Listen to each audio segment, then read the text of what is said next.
نماز، فجر کی نماز پڑھاتے ہوئے اب ایک دم گرے، وہ چھپا ہوا تھا ابو لولو مجوسی، اس نے 7 وار کیے خنجر کے پیٹ میں، تو اب گرے تو پہلی صف والوں کو تو پتہ تھا، پیچھے نہیں، تو عبد الرحمن بن عوف نے لپک کے آگے مصلی پہ کھڑے ہو کے نماز شروع کرتے، اور چند آدمی اس کو پکڑنے کے لیے بھاگے، پھر اس نے آگے جا کے اپنے آپ کو خنجر مار کے اس نے خودکشی کر لی، اٹھا کر مکان پر لے گئے، دودھ پلایا گیا تو وہ آنتوں سے باہر نکل گیا، کہنے لگے موت کا پیغام آ گیا ہے، تو اپنے بیٹے کو بلایا کہ بیٹا جا کر اماں جان عائشہ سے کہو کہ عمر امیر المومنین نہ کہنا، اب میں امیر المومنین نہیں ہوں، کہنا کہ عمر بن خطاب اپنے دونوں ساتھیوں کے ساتھ قبر کی جگہ چاہتا،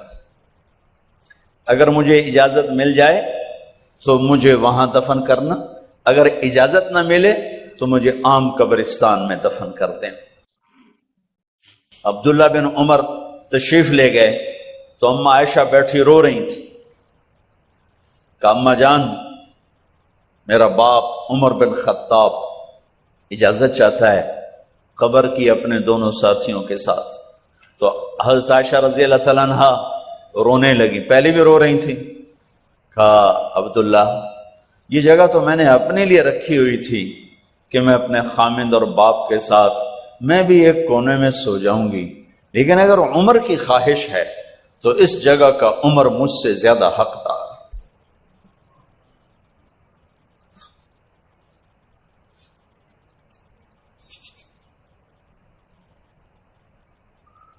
بیٹے نے آ کر کہا ابا جان مبارک ہو، اجازت ہو گئی، کہا بیٹا ہو گئی، لیکن جب میری میت اٹھاؤ تو دروازے پر جا کر رکھنا اور ایک دفعہ دوبارہ پوچھنا، ہو سکتا ہے میرے شرم میں اجازت دی ہو اور میرے مرنے کے بعد انکار فرما دیں، تو ایک دفعہ دوبارہ پوچھنا، اس وقت پہ اجازت ملے تو پھر لے جانا ورنہ واپس لے جانا۔ حضرت علی اور حضرت حسن تشریف لائے جس دن انتقال ہو رہا ہے، تو گھبراہٹ دیکھی تو حضرت علی نے فرمایا عمر موت سے ڈر گئے ہو؟ کہ نہیں موت سے نہیں ڈرا، موت کے بعد کیا ہوگا اس سے ڈر گیا۔ یہ کون کہہ رہا ہے؟ میرے بعد کوئی نبی ہوتا تو عمر ہوتا، یہ وہ کہہ رہا ہے۔ یہ کون کہہ رہا ہے؟ آپ نے کہا آج رات میں جنت میں گیا تھا، میں نے ایک بڑا خوبصورت محل دیکھا، سونے چاندی زمرد یاقوت موتیوں کا، میں نے کہا یہ کس کا ہے؟ تو مجھے کہا گیا یہ آپ کے غلام عمر بن خطاب کا ہے۔ کون کہہ رہے ہیں؟ موت کے بعد جو ہوگا اس سے ڈر رہا ہوں۔ کہ آپ مسجد میں انٹر ہوئے، مسجد میں ایسے لوگ تھے، ادھر ابو بکر تھے اور ادھر عمر تھے، ہاتھ دیو، آپ نے یوں ہاتھ پکڑ لیے، دونوں کے ایسے ہاتھ پکڑ لیے، ادھر ابو بکر ادھر عمر، کہ مجھے دیکھ رہے ہو؟ کہ جی، کہ قیامت کے دن میں ایسے اٹھوں گا کہ میرے ادھر ابو بکر ہوگا اور ادھر میرے عمر ہوگا۔ یہ عمر کہہ رہے ہیں موت سے نہیں ڈرا ہوں، موت کے بعد کیا ہوگا اس پہ ڈر رہا ہوں۔ تو حضرت علی نے فرمایا کیوں ڈرتے ہو؟ میں گواہی دیتا ہوں، میں نے کئی دفعہ اللہ کے محبوب سے سنا کہ جنت کے بڑی عمر کے، ایک تو نا جنت کے نوجوانوں کے سردار، وہ تو حسن حسین ہیں، میں نے کتنی دفعہ سنا اللہ کے نبی سے کہ جنت میں بڑی عمر کے لوگوں کے سردار ہیں ابو بکر اور عمر۔ تو آپ نے کہا قیامت کے دن گواہی دو گے؟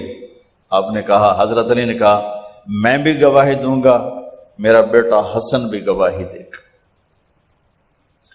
وہ حضرات تشریف لے گئے تو موت کی آہٹ کو محسوس کیا تو بیٹے کی گود میں سر تھا عبداللہ بن عمر کا، بیٹا مجھے زمین پہ لٹا۔ انہوں نے یہاں سے ہٹا کر یہاں سر رکھ دیا، وہ حق سنا نہیں کیا کہہ رہا ہوں، زمین پہ ڈال دیں۔ ان کا جی نہیں چاہ رہا تھا کہ کیا کہہ رہا ہوں، زمین پہ ڈالو.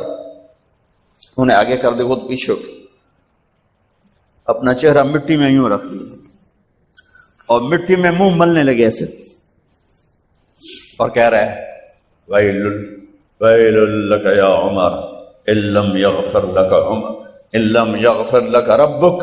اے عمر، اگر تیرے رب نے آج تجھے معاف نہ کی تو تو ہلاک ہو. ویل لک ولأمک ویل لک ولأمک یا عمر ان لم یغفر لک ربک. عمر، اگر آج تجھے اللہ نے معاف نہ کی تو تو ہلاک ہو. اتنے بڑے مقام والے 1,24,000 میں ایک آدمی ہے مراد، جسے مانگا گیا ایک آدمی. یا اللہ عمر دے دے میرے اسلام کی بلندی کے لیے. وہ کہہ رہے ہیں ویل لک یا عمر ان لم یغفر لک رب.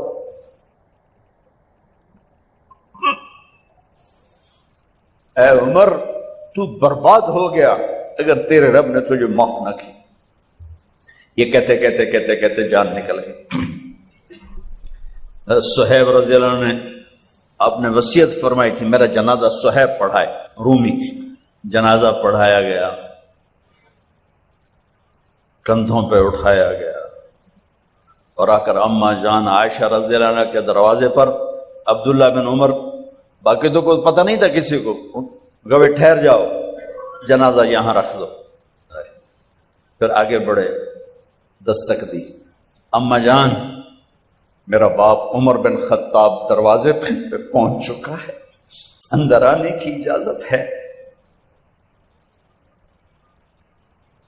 تو اماں جان عائشہ نے فرمایا مرحبا بعمر. ہم عمر کو خوش آمدید کہتے اور باہر تشریف لے گئیں.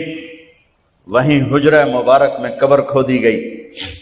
تو عبداللہ بن عباس فرماتے ہیں کہ میرے کندھے پر کسی نے ہاتھ رکھا تو میں نے یوں پیچھے مڑ کے دیکھا تو جناب امام المتقین حضرت علی کھڑے ہوئے رو رہے تھے اور فرما رہے تھے عمر مجھے پتا تھا تیرے سوا یہاں کوئی نہیں آ سکتا، مجھے پتا تھا یہاں تو ہی آئے گا اور کوئی نہیں آ سکتا. چونکہ میں نے ہزاروں دفعہ سنا خرجت انا و ابو بکر و عمر دخلت انا و ابو بکر و عمر.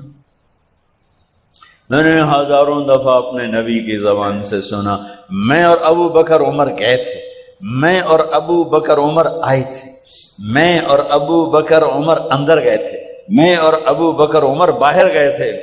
میں نے اپنے نبی کے نام کے ساتھ تجھے اور ابو بکر کو اتنا سنا ہے کہ کسی کو نہیں سنا، لہذا مجھے پتا تھا تو اسی جگہ پہ آئے گا، تیری یہی جگہ ہے. میرے بھائی بہنوں، یہ وہ لوگ ہیں جنہوں نے رضی اللہ عنہ کا ٹائٹل جیتا اور پھر روتے روتے مر گئے. مجھے کیا خبر کیا ہونے والی، اب کو کیا خبر کیا ہونے والی. بے شک میرا رب رحیم ہے، وہ اس کے رحم کے تو فعلی کام بنے گا. کیڑیاں تقریراں تے کیڑے علم، کیڑیاں نمازاں تے کیڑیاں تجدہ، کم تو اس کی رحمت پر بنے گا، پر یہ اعمال اس کی رحمت کو لینے کا راستہ ہیں. یہ بھی ٹھیک نہیں ہے کہ اللہ غفور الرحیم ہے آپ ہی معاف کرے گا. یہ یزید اور حسین کو برابر تو نہ کر. آل رسول کی بوٹی بوٹی نوچ دی جائے اس کی رضا کو ڈھونڈنے کے لیے. وہ نہیں کہہ سکتے تھے اللہ بڑا غفور الرحیم. اس لیے بھائی بہنوں، معاملہ بے شک اللہ کی ذات سے ہے، بڑا کریم ہے، آنسو دیکھنا چاہتا ہے، ندامت دیکھنا چاہتا ہے. کون ہے جس سے گناہ نہیں ہوتی؟ کون؟ میں اسے انسان ماننے کے لیے تیار نہیں. یا تو وہ کوئی فرشتہ ہے یا نبی ہے. نہ نبی آ سکتا ہے نہ ہم فرشتے ہیں. وہ انسان ہی نہیں جس سے خطا نہ ہو. لہذا میں اپنے رب کی قدرت پہ قربان جاؤں، رحمت پہ قربان جاؤں کہ اس نے توبہ کے لیے نہ عمر کی قید نہ عدد کی قید. ابھی تو 60 سال کا ہو گیا ہے، 70 سال کا ہو گیا، اب تیری کوئی توبہ نہیں، آخری سانس میں آ جا قبول ہے۔ ابھی تیری 100 دفعہ ٹوٹ چکی ہے توبہ، اب 101 دفعہ قبول نہیں، 1 کروڑ دفعہ توڑ کے آ جا قبول ہے۔